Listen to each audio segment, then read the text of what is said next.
जी, good morning students. कैसे हो आप सब लोग? और आप लोगों की पढ़ाई बेहतर चल रही है, ये हमें अच्छी तरह पता है। बस आप लोगों को उसे और बेहतर करना है, और बेहतर करने के लिए केवल आप लोगों को कुछ नहीं, रिवीजन करना है। देखिए, हमारा सेकंड चैप्टर अपने अंतिम पड़ाव में है। इलेक्ट्रोस्टैटिक्स के सेकंड चैप्टर में हम लोग लास्ट में चल रहे हैं, और लास्ट में हमारे 2 क्लासें बची हुई हैं, अब की क्लास और अब के बाद की एक क्लास और है, जिसमें हम लोग थोड़ा बहुत ही पढ़ाएंगे, ज़्यादा बार नहीं बचा हुआ होगा। यानी हमारा मैक्सिमम चैप्टर आज खत्म हो जाएगा। आप लोगों को आज की क्लास और अगली क्लास खत्म होने के बाद एक दिन का गैप दिया जाएगा। आप लोगों को इस गैप में पहले और दूसरे चैप्टर का रिवाइज करना है। अब आप लोग कैसे करेंगे? नोट्स अच्छी तरह पढ़ा रहे हैं तो नोट्स पढ़िए, लेकिन नोट्स पढ़ने के साथ साथ अगर आप मेरी माने तो आप वीडियो जरूर देखिए। आप लोगों को क्या करना है कि अब आप लोगों को रिवीजन इस तरह करना है कि जैसे मैं आप लोगों को पहली बार पढ़ा रहा हूँ, मतलब आपको मेरी क्लासें देखनी है। क्लासें देखेंगे आप तो क्लास देखते हुए आप लोगों को जो कुछ पढ़ाया गया वो बिल्कुल और अच्छे तरीके से रिफ्रेश होगा। आप लोग रिवीजन वीडियो देखकर ही करें। नोट्स पढ़ के करते हैं कुछ बच्चे, बहुत अच्छी बात है, लेकिन अगर आप लोग नोट वीडियो देखकर रिवीजन करेंगे तो नोट्स पढ़ने की बजाय आप लोगों को 4 गुना अच्छा समझ में आएगा। ठीक है, अब हम लोग अपने सिलेबस को शुरू करते हैं और हमारे इस चैप्टर को ख़त्म करते हैं। देखिए, आज जब हम लोग गाउस के नियम के सारे अनुप्रयोग पढ़ चुके हैं, गाउस के नियम के सभी अनुप्रयोगों में आप लोगों ने एक पैटर्न में देखा होगा अच्छी तरह कि गाउस के नियम के सभी अनुप्रयोगों में हम लोगों को फ्लक्स फाइंड आउट करना है। एक तो फाई बराबर ईडीएस के फॉर्मूले से, फाई बराबर इंटीग्रेशन ईडीएस, और दूसरी बार फ्लक्स फाइंड आउट करना था आप लोगों को summation Q upon epsilon not से। और आपको अच्छी तरह पता है कि हर टॉपिक में फाई का मान निकालकर इन दोनों को आपस में बराबर किया, और जब ये दोनों आपस में बराबर हो गए तो आपके लिए विद्युत क्षेत्र का मान आराम से निकल कर आ गया। ये इस गाउस के नियम के अनुप्रयोगों को करने का पैटर्न था। अब गाउस के नियम के अनुप्रयोग जब हमारे पूरे हो चुके हैं तो अब हमारी अगली बारी है उन टॉपिकों को पढ़ने की जो टॉपिक जुड़े हैं। और मैं आप लोगों के लिए अनाउंस कर देता हूं एक इम्पोर्टेंट न्यूज। वो इम्पोर्टेंट न्यूज ये है कि मैं जो सिलेबस पढ़ा रहा हूं आरबीएसई बच्चों के लिए, ये सिलेबस इसी सेशन में मिलेगा, इससे अगले सेशन में बदल जाएगा। इससे अगले सेशन में, जिस सेशन में आप पढ़ रहे हो, इससे अगले सेशन में आरबीएसई का सिलेबस बदल जाएगा और इसी सेशन में 11th का सिलेबस बदलेगा। इसलिए मैंने 11th की क्लासें शुरू नहीं की हैं। 11th की क्लासें हम शुरू करेंगे जैसे ही हमारे पास 11th की साइंस की फिजिक्स की बुक आ जाएगी, वैसे ही हम आप लोगों के लिए 11th का सिलेबस भी शुरू कर देंगे। क्योंकि अब आपके 11th में इसी सेशन से आपके 11th में एनसीईआरटी की बुक चलेगी। समझ गए बच्चों?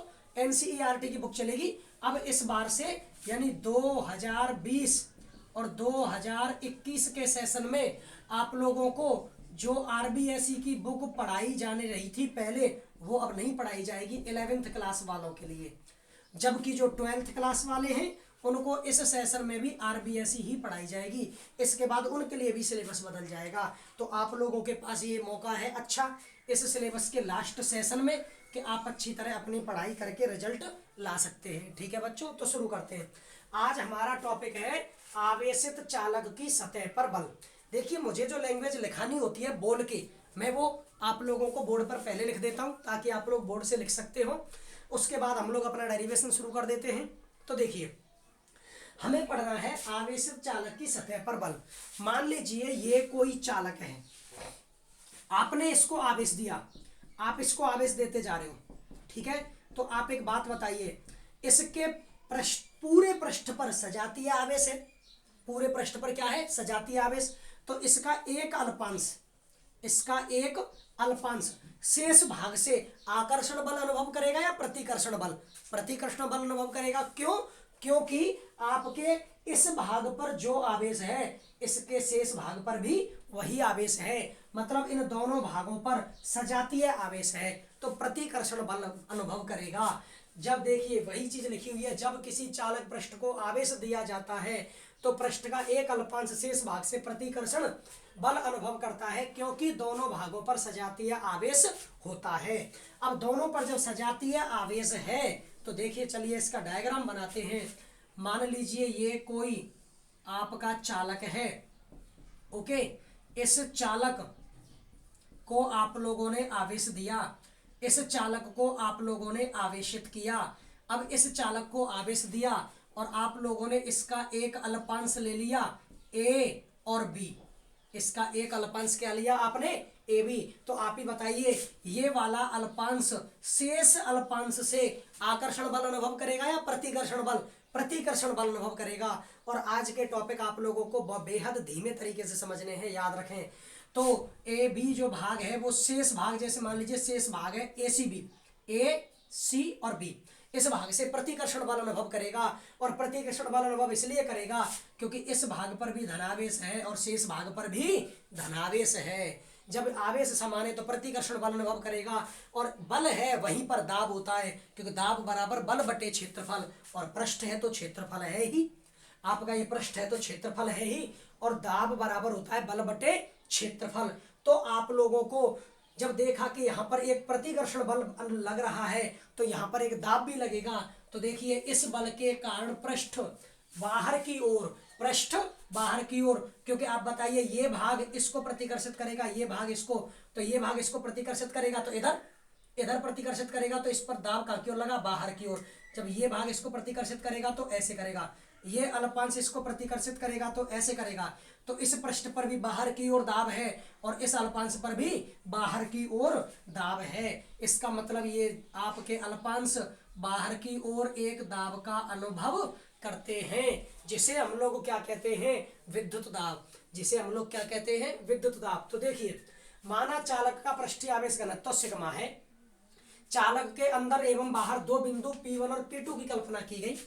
बाहर है आपका बिंदु P1 और अंदर है आपका बिंदु P2। मैंने इस चालक के बाहर एक बिंदु लिया P1 और अंदर बिंदु लिया P2। ओके, P1 व P2 की कल्पना की गई जिस पर आपके चालक के अल्पांश AB द्वारा लगा विद्युत क्षेत्र, अल्पांश AB के द्वारा लगा हुआ विद्युत क्षेत्र E1 है और शेष भाग ACB द्वारा लगा हुआ विद्युत क्षेत्र E2 है। क्लियर? एक बार भाषा रिपीट करके हम लोग फिर आगे बढ़ते हैं। माना एक चालक है जिसका पृष्ठीय आवेश घनत्व सिग्मा है, इसको जब आप आवेश दोगे तो इसका एक अल्पांश इसका एक अल्पांश AB शेष भाग ACB से प्रतिकर्षण बल अनुभव करेगा। वो इसलिए क्योंकि इन दोनों पर सजातीय आवेश हैं। मैंने इस चालक के बाहर और अंदर दो बिंदुओं की कल्पना की। तो देखिए चालक के अंदर एवं बाहर, चलिए मैंने अंदर P1 लिखा है तो ऐसा कर देता हूं, इसको P2 लिख देता हूं और इसको P1। चालक के अंदर P1 और बाहर P2 बिंदु की कल्पना की गई है, जिन पर अल्पांश AB की वजह से लगा विद्युत क्षेत्र E1 और आपके ACB द्वारा लगा विद्युत क्षेत्र E2 है। अब आराम से देखें, बिंदु P2 पर आपके AB की वजह से लगा हुआ विद्युत क्षेत्र E1 है। बिंदु P2 AB के दाईं ओर स्थित है, तो विद्युत क्षेत्र E1 की दिशा भी दाईं ओर होगी, E1 की दिशा भी दाईं ओर होगी। AB के दाईं ओर स्थित है बिंदु P1 P2। अब बिंदु P2 AB के दाईं ओर स्थित है तो विद्युत क्षेत्र की दिशा दाईं ओर, और ACB के भी ये दाईं ओर स्थित है, शेष भाग ACB के भी ये दाईं ओर स्थित है।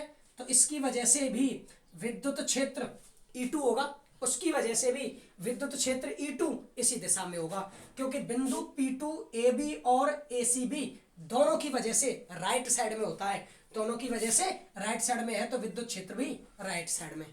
क्लियर? अब आ जाइए बिंदु P1 पर। P1 जो है वो AB के बाईं ओर है, बिंदु P1 AB के बाईं ओर, तो इसकी वजह से विद्युत क्षेत्र ऐसे लगेगा, तो E1 की दिशा इधर। क्लियर? और ये बिंदु P1 आपका ACB के दाईं ओर है, ACB के दाईं ओर है, तो इसकी दिशा इधर। क्लियर? दोबारा समझिए, बिंदु P2 AB के दाईं ओर है तो विद्युत क्षेत्र E1 इधर, ACB के भी दाईं ओर है तो E2 की दिशा भी इधर। बिंदु P1 AB के बाईं ओर है तो E1 की दिशा लेफ्ट में, ACB के दाईं ओर है तो E2 की दिशा भी लेफ्ट में। तो देखिए अब शुरू करते हैं डेरिवेशन। तो चित्रानुसार बिंदु P1 पर लगा विद्युत क्षेत्र, बिंदु P1 पर लगा विद्युत क्षेत्र, तो बोलिए EP1 बराबर दोनों की दिशा विपरीत है, E1 और E2 की दिशा विपरीत है, तो E1 minus E2, E1 minus E2, परंतु इतना क्लियर है कि P1 पर विद्युत क्षेत्र E1 और E2 की दिशा विपरीत है, तो जुड़ने की बजाय घट जाएंगे। परंतु आपके P1 गोलीय चालक, P1 गोलीय चालक के अंदर स्थित है, बिंदु P1 गोलीय चालक के अंदर स्थित है। तो आप बताइए, कोई गोलीय चालक है खोखला, तो गोलीय कोश है, गोलीय कोश है, तो गोलीय कोश के अंदर विद्युत क्षेत्र कैसा होता है? शून्य। अंदर विद्युत क्षेत्र शून्य है, तो आप ही बताइए कि EP1 का मान क्या होगा? 0। EP1 का मान 0 होगा, क्योंकि बिंदु P1 खोखले चालक के अंदर है। तो इस पर विद्युत क्षेत्र 0, तो आप इस पर मान रखिए। तो E1 माइनस E2 बराबर 0। तो बताइए ये क्या हो गया? E1 बराबर E2, समीकरण नंबर 1, समीकरण नंबर 1। अब उसके बाद तथा बिंदु P2 पर, बिंदु P2 पर लगा परिणामी विद्युत क्षेत्र, आपके बिंदु P2 पर लगा परिणामी विद्युत क्षेत्र EP2। तो EP2 पर विद्युत क्षेत्र निकालना है, तो बोलिए E1 और E2 की दिशा कैसी? समान। E1 और E2 की दिशा समान, तो जुड़ जाएंगे E1 plus E2, E1 plus E2। तो समीकरण 1 से, समीकरण 1 से तो EP2 बराबर, आपने क्या किया? E1 बराबर E2 है, E1 बराबर E2 है। तो जब E1 बराबर E2 है, तो आप E1 की जगह पर E2 लिख दीजिए। तो E2 प्लस E2, तो फिर बोलिए क्या हो गया? 2E2। ठीक है। परंतु बिंदु P2 पर लगा विद्युत क्षेत्र, बिंदु P2 पर लगा विद्युत क्षेत्र, बोलिए इसको भूल जाइए। तो क्या वो सिग्मा अपॉन एप्सिलॉन नॉट नहीं होगा? अब आपका दिमाग घूमेगा यहाँ पर, कैसे? समझिए आप गौर से। आपका ये जो अल्पांश AB है वो एक पृष्ठ की भांति व्यवहार कर रहा है। अल्पांश AB एक पृष्ठ की भांति व्यवहार कर रहा है। पृष्ठ का मतलब चालक प्लेट, चालक प्लेट या अचालक प्लेट जो भी है उससे कोई फर्क नहीं पड़ता। तो जब ये पृष्ठ AB एक चालक प्लेट की भांति व्यवहार कर रहा है, तो उसकी वजह से बिंदु P2 पर लगा विद्युत क्षेत्र, उसकी वजह से बिंदु P2 पर लगा विद्युत क्षेत्र, तो सिग्मा अपॉन एप्सिलॉन नॉट होगा। क्या होगा? सिग्मा अपॉन एप्सिलॉन नॉट, जो हम लोगों ने पढ़ा है कि आपकी चालक प्लेट की वजह से लगा विद्युत क्षेत्र, चालक प्लेट की वजह से लगा विद्युत क्षेत्र होता है सिग्मा अपॉन एप्सिलॉन नॉट। तो आपके AB के वजह से बिंदु P2 पर लगा हुआ परिणामी विद्युत क्षेत्र, बोलिए क्या होगा? Sigma upon epsilon not, sigma upon epsilon not. तो आप ऐसा कीजिए, EP2 का मान यहाँ पर है 2E2, यहाँ पर है सिग्मा अपॉन एप्सिलॉन नॉट, दोनों को बराबर कर दीजिए। 2E2 बराबर सिग्मा अपॉन एप्सिलॉन नॉट। तो फिर बोलिए E2 बराबर क्या निकल कर आ गया? Sigma upon 2 epsilon not, sigma upon 2 epsilon not. तो अब आगे बात बढ़ाते हैं। तो आपके अल्पांश AB पर, आपके अल्पांश AB पर, क्योंकि मुझे विद्युत दाब की बल की गणना करनी है, तो बल की गणना करने के लिए मैं पहले अल्पांश AB पर बल निकालूंगा, फिर पूरे के लिए समाकलन करूंगा। तो पहले AB पर, तो अल्पांश AB पर आपके भाग ACB द्वारा, आपके अल्पांश AB पर भाग ACB द्वारा लगा विद्युत बल, आपके अल्पांश AB पर ACB द्वारा लगा हुआ विद्युत बल, आप लोग अच्छी तरह जानते हो कि F बराबर होता है QE। क्या होता है? QE। तो बताइए आपका DF, क्योंकि अल्पांश है, DF बराबर आपका विद्युत क्षेत्र, अब P2 पर कितना है आपका E2, तो आप लोगों ने डिनोट कर दिया E2, E की जगह पर, और Q की जगह पर DQ। बताइए, अब मैंने यहाँ पर अल्पांश Q ना लेकर DQ क्यों लिया? क्योंकि Q आवेश तो पूरे पृष्ठ को दिया गया है, Q आवेश तो पूरे पृष्ठ को दिया गया है, आपके अल्पांश का आवेश तो DQ ही होगा, अल्पांश का आवेश तो DQ ही होगा। एक बार फिर कह दूं कि डेरिवेशन थोड़ा लंबा है, आराम से समझना, समझ में आ जाएगा, और मैं एक बार और रिपीट करूंगा तो बिल्कुल क्लियर हो जाएगा। तो मान रखने पर, मान आप लोग मान रखिए, तो मान रखने पर आपका DF बराबर E2 का मान है sigma upon 2 epsilon not, E2 का मान है सिग्मा अपॉन 2 एप्सिलॉन नॉट और साथ में DQ, sigma upon 2 epsilon naught और साथ में DQ। ठीक है, अब मुझे यहाँ पर DQ का मान रखना है, तो आप लोग पृष्ठीय आवेश घनत्व से आप बताइए सिग्मा बराबर क्या होगा, DQ बटे DS, अल्पांश के रूप में सिग्मा बराबर होगा DQ बटे DS। तो बोलिए सिग्मा DQ बराबर क्या निकला, सिग्मा DS, सिग्मा बराबर DQ बटे DS, पृष्ठीय आवेश घनत्व की परिभाषा आवेश बटे क्षेत्रफल, तो DQ बराबर सिग्मा DS। रखिए DQ का मान रखने पर आप रखोगे DF में, तो DF बराबर सिग्मा बटे 2 एप्सिलॉन नॉट, सिग्मा बटे 2 एप्सिलॉन नॉट, और DQ का मान क्या रख दिया आप लोगों ने, सिग्मा DS, तो ये हो गया सिग्मा स्क्वायर बटे 2 epsilon not DS, sigma square बटे 2 एप्सिलॉन नॉट DS। अभी मुझे इसका फॉर्मूला, हालांकि अल्पांश पर लगा विद्युत बल आ गया, पर मुझे इसका एक फॉर्मूला और ड्राइव करना है। तो देखिए, चूंकि आप लोगों ने अभी यूज किया है कि विद्युत क्षेत्र E बराबर सिग्मा अपॉन एप्सिलॉन नॉट, तो सिग्मा बराबर क्या हो जाएगा, E एप्सिलॉन नॉट, E बराबर सिग्मा अपॉन एप्सिलॉन नॉट, तो सिग्मा बराबर E एप्सिलॉन नॉट। शांति से पढ़ना, इसमें बहुत सारे फॉर्मूले यूज हो रहे हैं, इसलिए कंफ्यूज हो सकते हो, लेकिन कंफ्यूज नहीं होना है। तो मान रखिए DF बराबर आपका सिग्मा की जगह पर E एप्सिलॉन नॉट का स्क्वायर, क्योंकि सिग्मा स्क्वायर है,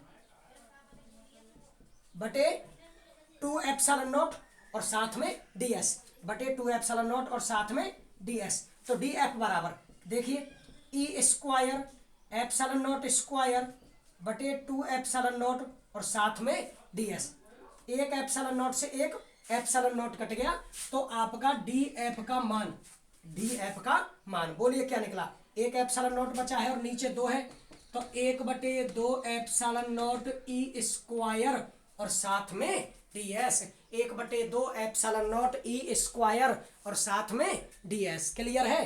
तो देखिए, तो अल्पांश AB पर लगा बल, अल्पांश AB पर लगा बल, आप लोगों को अल्पांश AB पर लगा हुआ बल ज्ञात करना है। तो बताइए, आप लोगों ने 2 फॉर्मूले ज्ञात किए, DF बराबर एक सिग्मा स्क्वायर बटे 2 एप्सिलॉन नॉट और DS, और एक निकला 1/2 epsilon not E square DS, 1/2 epsilon not E square DS। Clear?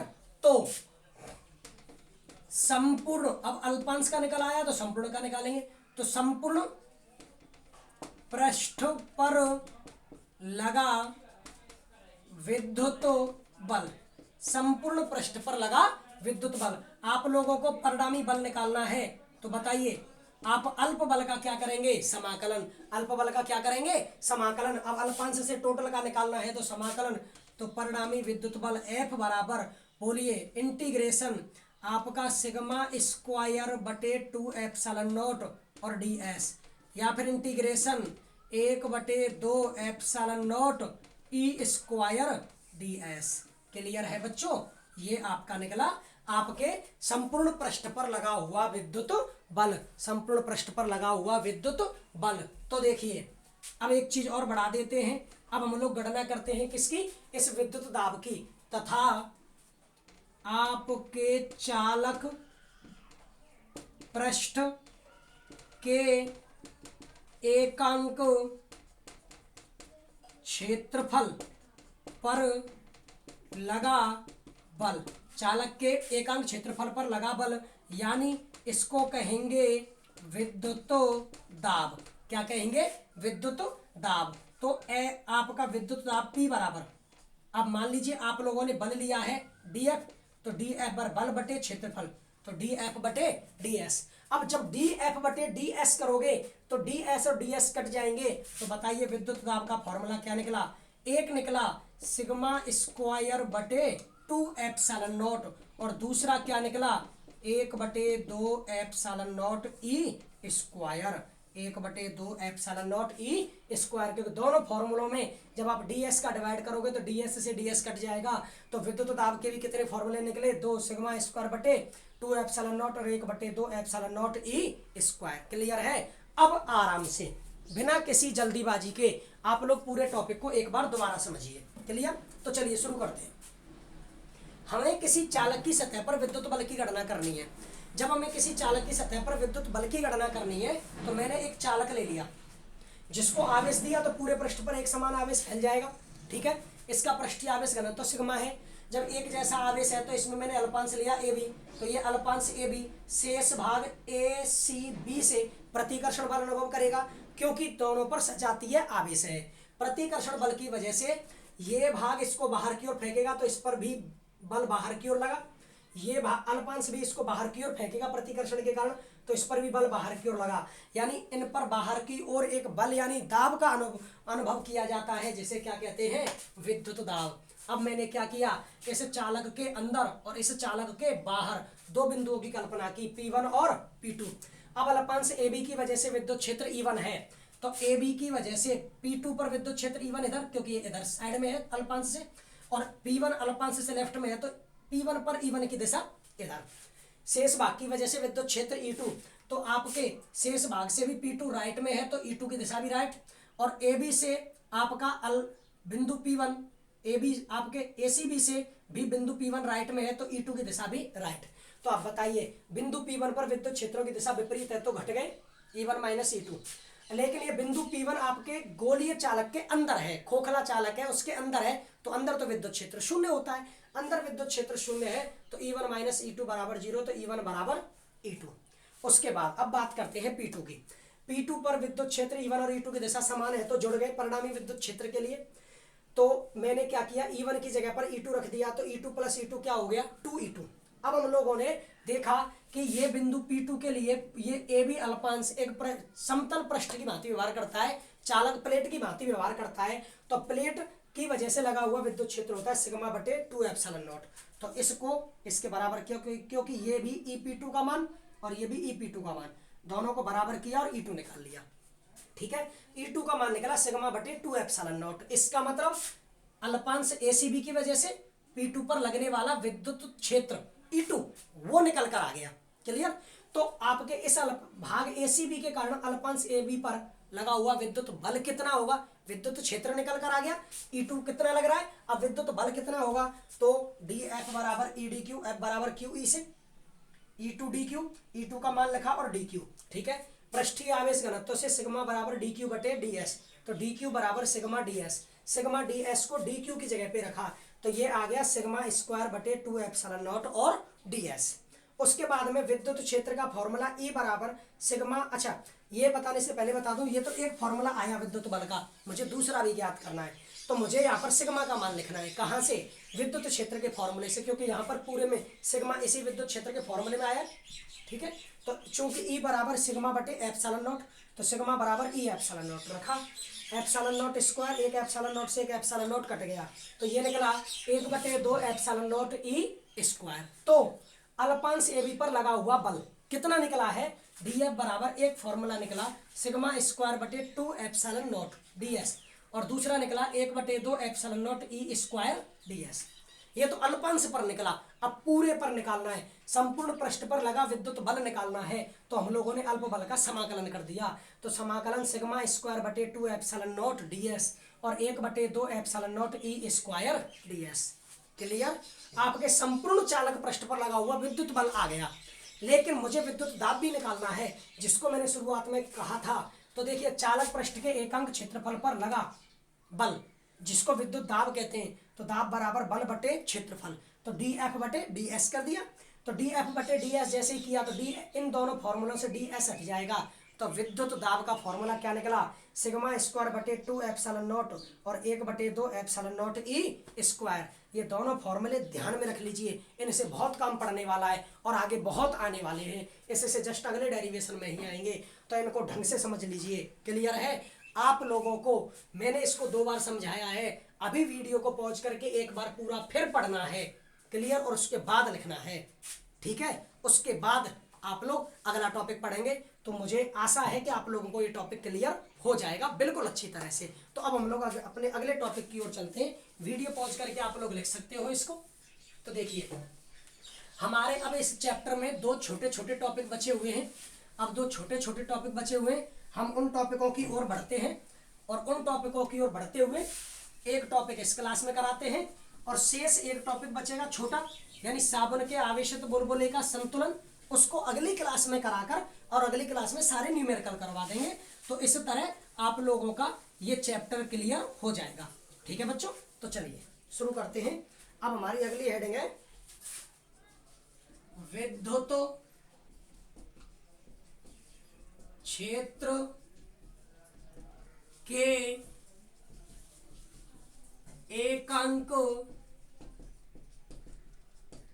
आयतन में संचित ऊर्जा। याद रखें कल की क्लास में भी मैंने न्यूमेरिकल आप लोगों को दिए नहीं थे, ठीक है, केवल कराया था एक न्यूमेरिकल। आज भी न्यूमेरिकल शायद मुश्किल कराऊंगा मैं, लेकिन कल की क्लास में न्यूमेरिकल हम लोग करेंगे भी, क्योंकि एक टॉपिक छोटा सा बचा हुआ है, वो करके न्यूमेरिकल भी करेंगे और आप लोगों को न्यूमेरिकल होमवर्क के लिए भी देंगे, क्योंकि उसके बाद में जो एक दिन का गैप देने वाला हूँ उस गैप में आप लोगों के लिए होमवर्क मिलेगा, वो भी न्यूमेरिकल्स का और कुछ टॉपिकों का भी दूंगा। तो देखिए अब हमारा टॉपिक है विद्युत क्षेत्र के एकांक आयतन में संचित ऊर्जा। देखिए भाषा लिखते हैं पहले। चूंकि आवेशित चालक, चूंकि आवेशित चालक को दिया गया आवेश, चालक को दिया गया आवेश पृष्ठ पर एक समान रूप से, पृष्ठ पर एक समान रूप से वितरित होता है, पृष्ठ पर एक समान रूप से वितरित होता है। दूसरी बात, जिससे अभी अभी हम लोगों ने पढ़ा है, जिससे पृष्ठ पर अभिलंबवत, जिससे पृष्ठ पर अभिलंबवत बाहर की ओर, पृष्ठ के अभिलंबवत बाहर की ओर एक बल लगता है, बाहर की ओर एक बल लगता है। सबको समझाऊंगा, चिंता करने की आवश्यकता नहीं है। तो पृष्ठ को और अधिक आवेश, पृष्ठ को और अधिक आवेश देने में, पृष्ठ को और अधिक आवेश देने में या विद्युत क्षेत्र, या विद्युत क्षेत्र के संपीड़न में, विद्युत क्षेत्र के संपीड़न में कार्य करना पड़ता है, विद्युत क्षेत्र के संपीड़न में कार्य करना पड़ता है, जो आपके ऊर्जा के रूप में संचित हो जाता है, जो ऊर्जा के रूप में संचित हो जाता है। क्लियर है बच्चों? दूसरी बात, माना स्मॉल आर त्रिज्या का कोई गोलीय आवेश है, माना स्मॉल आर त्रिज्या का कोई गोलीय आवेश है जिसका पृष्ठीय आवेश घनत्व सिग्मा है, जिसका पृष्ठीय आवेश घनत्व सिग्मा है। अब आप गौर से समझिए, आप और हम लोगों ने अभी अभी थोड़ी देर पहले पढ़ा है कि कोई भी आवेशित चालक है, उसके पृष्ठ का जो आवेश दोगे तो वो आवेश एक समान रूप से वितरित होता है, जिससे पृष्ठ पर अभिलंबवत बाहर की ओर एक विद्युत बल लगता है, और उस विद्युत बल के कारण पृष्ठ को और अधिक अगर आप आवेश दोगे तो और अधिक आवेश देने में या विद्युत क्षेत्र जो उत्पन्न है उसको संपीड़ित करने में हमें कार्य करना पड़ता है, जो ऊर्जा के रूप में संचित हो जाता है। माना स्मॉल आर त्रिज्या का कोई गोलीय आवेश है, देखिए ये कोई गोलीय आवेश है जिसकी त्रिज्या है स्मॉल आर, ठीक है, और ये इसकी वजह से उत्पन्न विद्युत क्षेत्र है। आपने इसको संपीड़ित किया, आपने इसको क्या किया, संपीड़ित, और संपीड़ित कितना किया, dr। और जब आप इसको dr संपीड़ित करोगे तो ये त्रिज्या क्या बचेगी, r माइनस डी आर, और ये है आपका dr। ठीक है, ये वाला जो संपीड़न है वो क्या है, dr। तो देखिए, माना r त्रिज्या का कोई गोलीय आवेश है जिसका पृष्ठीय आवेश घनत्व तो सिग्मा है, तो पृष्ठ पर लगा विद्युत दाब, पृष्ठ पर लगा विद्युत दाब, विद्युत दाब के मैंने दो फॉर्मूले कराए हैं अभी, उन दोनों फॉर्मूले में से कोई सा भी एक ले लीजिए। P बराबर जैसे sigma square upon 2 epsilon not, P बराबर sigma square upon 2 epsilon not. तो देखिए, तो आपके गोले की सतह पर, गोले की सतह पर लगा विद्युत बल, गोले की सतह पर लगा विद्युत बल, बल बराबर बताइए, F बराबर पी ए होता है कि नहीं होता है, F बराबर पी ए। तो F बराबर P का मान सिग्मा स्क्वायर बटे 2 एप्सिलॉन नॉट, और A का मान यानी इसका क्षेत्रफल, गोला है तो गोले का क्षेत्रफल आएगा 4 पाई आर स्क्वायर। और बताइए ये विद्युत बल कहाँ की ओर लगेगा, बाहर की ओर, विद्युत बल कहाँ की ओर लगेगा, बाहर की ओर, यानी आपका जो विद्युत बल है उसकी दिशा कहाँ की ओर होगी, बाहर की ओर। तो ये हो गया बाहर की ओर, क्लियर है। तो ये F का मान निकल कर आ गया। तो अब देखिए विद्युत क्षेत्र को, तो विद्युत क्षेत्र को dr संपीड़ित करने में, dr संपीड़ित करने में किया गया कार्य। अब ये तो आप लोगों ने पढ़ा कि इस पर विद्युत दाब कितना लगेगा, विद्युत बल कितना लगेगा, ठीक है, दाब के फॉर्मूले से बल निकाल लिया, लेकिन ये बताइए कि संपीड़ित करने में कार्य कितना करना पड़ेगा। तो कार्य आप लोगों ने अल्प संपीड़ित किया है dr, तो कार्य भी dw, dw बराबर, कार्य बराबर होता होगा बल गुणा विस्थापन, बल गुणा विस्थापन यानी FdR। अब F का मान लिखिए सिग्मा स्क्वायर बटे 2 एप्सिलॉन नॉट और 4 pi R square dr, sigma square बटे 2 एप्सिलॉन नॉट और 4 पाई आर स्क्वायर, और साथ में कौन आ गया यहाँ से, dr। तो आपके गोलीय आवेश का आयतन, इसको समीकरण 1 डाल दीजिए, गोलीय आवेश का आयतन, गोला है तो गोले का आयतन होगा 4/3 पाई आर क्यू, क्या होगा 4/3 पाई आर क्यू। अब आप मुझे एक बात बताइए, जब आपने इसको संपीड़ित किया तो क्या आयतन में कमी नहीं होगी, आयतन में कमी होगी, इसका मतलब इसको संपीड़ित करने में आयतन कम हुआ, इसका मतलब आयतन घटा, आयतन में परिवर्तन हुआ। तो आयतन, या फिर ऐसे कह दूं तो संपीड़न में आयतन में हुई कमी, संपीड़न में आयतन में हुई कमी। तो आप लोग डी आर यानी आर के सापेक्ष संपीड़न कर रहे हो तो dv अपॉन डी आर निकालिए, क्या निकालिए, dv अपॉन डी आर।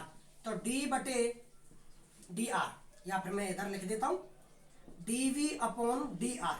आपको इसका आयतन r के अकॉर्डिंग करना है, तो इसका अवकलन करना है r के सापेक्ष, तो 4/3 पाई, और r क्यू का अवकलन क्या होगा 3r स्क्वायर, तो 3 से 3 कट गया, ये आ गया 4 पाई आर स्क्वायर। तो dv बराबर बोलिए क्या आ गया 4 पाई आर स्क्वायर, और dr का क्रॉस मल्टीप्लाई कर दिया, तो dr समीकरण नंबर 2, या फिर मैं ऐसे कह दूं समीकरण 1 में मान रखने पर, सबको समझाऊंगा, चिंता करने की आवश्यकता नहीं है। dv का मान लिखेंगे यहाँ पर, तो देखिए तो dw बराबर सिग्मा स्क्वायर बटे 2 एप्सिलॉन नॉट और 4 पाई आर स्क्वायर की जगह 4 pi R square D R की जगह पे dv, यस या नो। तो आपके संपीड़न में किया गया कुल कार्य, संपीड़न में किया गया कुल कार्य। टोटल कार्य निकालना है तो अल्प कार्य का क्या करेंगे आप, समाकलन। तो आप लोगों ने डी डब्ल्यू का समाकलन किया तो सिग्मा स्क्वायर बटे 2 epsilon nought dV, sigma square बटे 2 एप्सिलॉन नॉट डीवी। आप इसको एक बार पहले यहाँ तक समझिए, तब मैं आगे बढ़ूंगा। देखिए आप लोगों ने पता है किसी भी चालक पृष्ठ को जब हम लोग आवेश देते हैं, जब भी किसी चालक पृष्ठ को आवेश देते हैं तो उसके पृष्ठ पर एक समान रूप से फैलेगा। क्लियर? आवेश एक समान रूप से फैलेगा तो उसके पृष्ठ पर एक विद्युत बल लगेगा, जिसकी वजह से विद्युत दाब लगेगा, जो उसके संपीड़न का यानी आयतन में परिवर्तन का विरोध करेगा। अब विरोध करेगा तो हमें कार्य करना पड़ेगा और हमें वही कार्य ज्ञात करना है। देखिए माना आर त्रिज्या का ये कोई गोलीय आवेश है, जिसकी वजह से गोलीय विद्युत क्षेत्र है, जिसका पृष्ठीय आवेश घनत्व सिग्मा है। तो इस पर कितना विद्युत दाब लगेगा, दाब बराबर सिग्मा स्क्वायर बटे 2 एप्सिलॉन नॉट, अभी हम लोगों ने ज्ञात किया है। अब गोले की सतह पर लगा विद्युत बल इस दाब की वजह से, तो बल बराबर दाब गुणा क्षेत्रफल। तो दाब और क्षेत्रफल कितना होगा, इसका गोला है 4 पाई आर स्क्वायर, कितना होगा 4 पाई आर स्क्वायर। दूसरी बात, विद्युत क्षेत्र को डी आर संपीड़ित करने में, विद्युत क्षेत्र को अब आप लोगों ने कितना संपीड़ित किया है, डी आर, जिसकी वजह से इस आंतरिक भाग की त्रिज्या रह गई आर माइनस डी आर। तो डी आर संपीड़ित करने में किया गया कार्य, कार्य बराबर होता है बल गुणा विस्थापन, कार्य बराबर होगा बल गुणा विस्थापन। तो बल है एफ और विस्थापन है डी आर। एफ का मान लिखा सिग्मा स्क्वायर बटे 2 epsilon nought 4 pi R square और साथ में डी आर। अब बताइए, आप बताइए गोलीय आवेश का आयतन 4/3 पाई आर क्यू होता है। तो अब संपीड़न में आयतन में कमी कितनी हुई, यानी परिवर्तन कितना हुआ, तो डीवी बटे डी आर।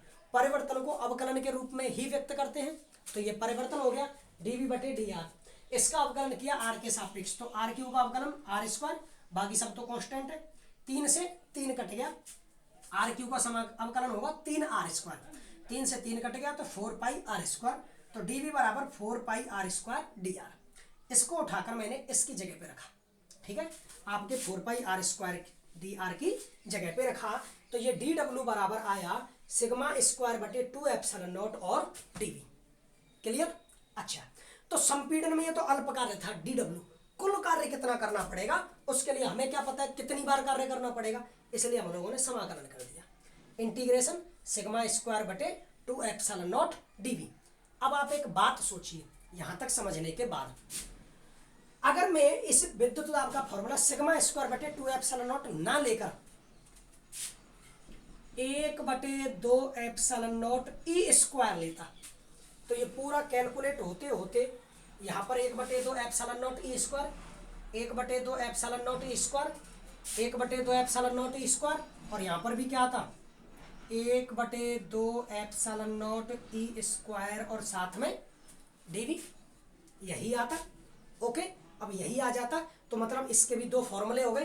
तो देखिए, तो अतः ये जो किया गया कार्य है, यही कार्य किसमें परिवर्तित होगा, आपकी विद्युत ऊर्जा में। किसमें? विद्युत ऊर्जा में। तो अतः किया गया यह कार्य ही ऊर्जा के रूप में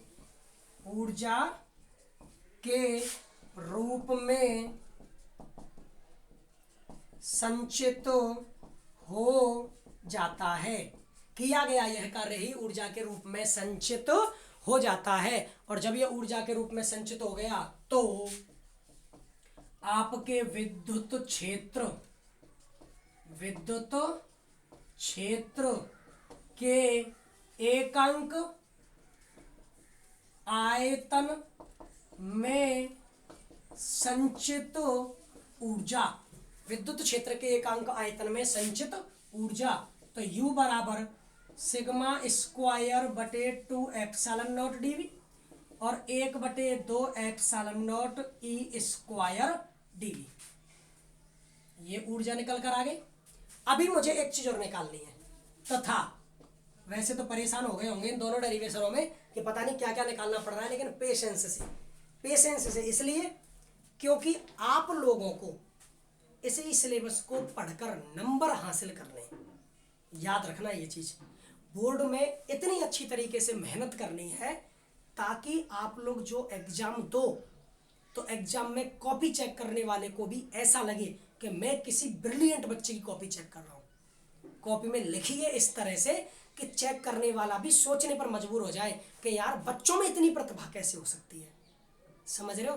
तो अपनी उस प्रतिभा को निखारिए, डरिए मत, घबराइए मत, सब पढ़ना है लेकिन धीरे धीरे और तरीके से। क्लियर? तो मैं आपके साथ हूँ हर चीज में। तो अब इस टॉपिक को पूरा करते हैं। तथा विद्युत क्षेत्र के एकांक आयतन में संचित ऊर्जा, विद्युत क्षेत्र के एकांक आयतन में संचित ऊर्जा, जिसको ऊर्जा घनत्व कहते हैं, जिसको क्या कहते हैं? ऊर्जा घनत्व।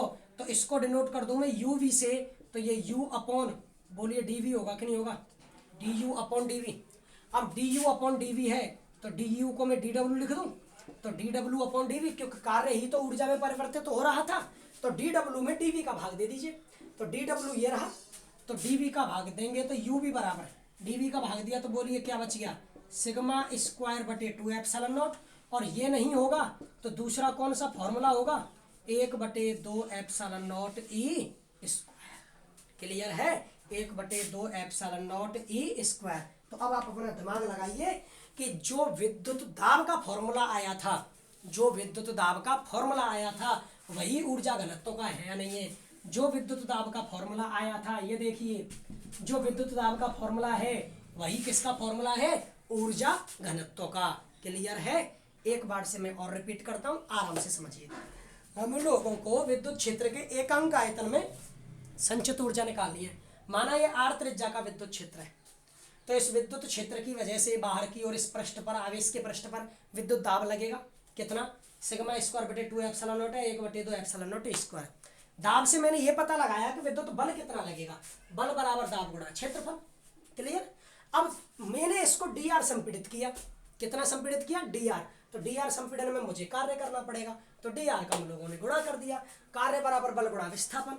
अब आयतन v बराबर 4/3 पाई r क्यूब। परिवर्तन के लिए इसका r के सापेक्ष अवकलन कर दीजिए, तो ये आ जाएगा 4 पाई r स्क्वायर। तो dv का मान 4 पाई r स्क्वायर dr। तो dw का मान निकला सिग्मा स्क्वायर बटे 2 एप्सिलॉन नॉट dv।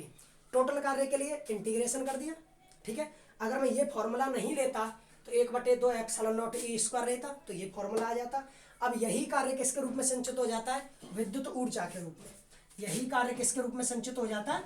विद्युत ऊर्जा के रूप में संचित हो जाता है। तो विद्युत ऊर्जा क्या निकली? कुल समाकलन सिग्मा स्क्वायर बटे 2 एप्सिलॉन नॉट dv और 1/2 epsilon nought E square dv।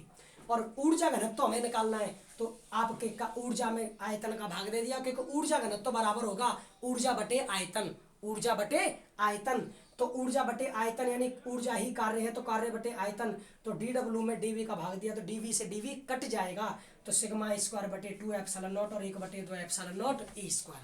Clear? और देखिए, हम लोगों ने आज आपके विद्युत, आपके चालक पृष्ठ पर लगने वाला आवे विद्युत बल पढ़ा, विद्युत दाब पढ़ा और विद्युत क्षेत्र के एकांक आयतन में संचित ऊर्जा, ये भी पढ़ ली। अब एक बात गौर से सुन लीजिए, जैसा कि मेरे सामने आ रहा है, बहुत सारे बच्चे ऐसे हैं जो क्लासें अधूरी देखते हैं, पूरी नहीं देखते। तो मैं उन लोगों से निवेदन करना चाहूँगा, कृपया आप क्लास देखना बंद कर दें। क्लास देखने की कोई आवश्यकता नहीं है। क्यों?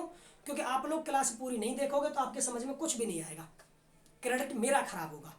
ठीक है? तो आप लोगों से निवेदन है कि अगर आप क्लास देखें तो पूरी ही देखें, अन्यथा नहीं देखें। कोई दिक्कत की बात नहीं है। कम बच्चे देखेंगे लेकिन वो कम से कम पूरा देखेंगे, नॉलेज पूरी लेंगे। तो इसलिए पढ़ाई में लापरवाही आप कर सकते हैं, लेकिन मुझे ये चीज़ अच्छी नहीं लगती। ठीक है?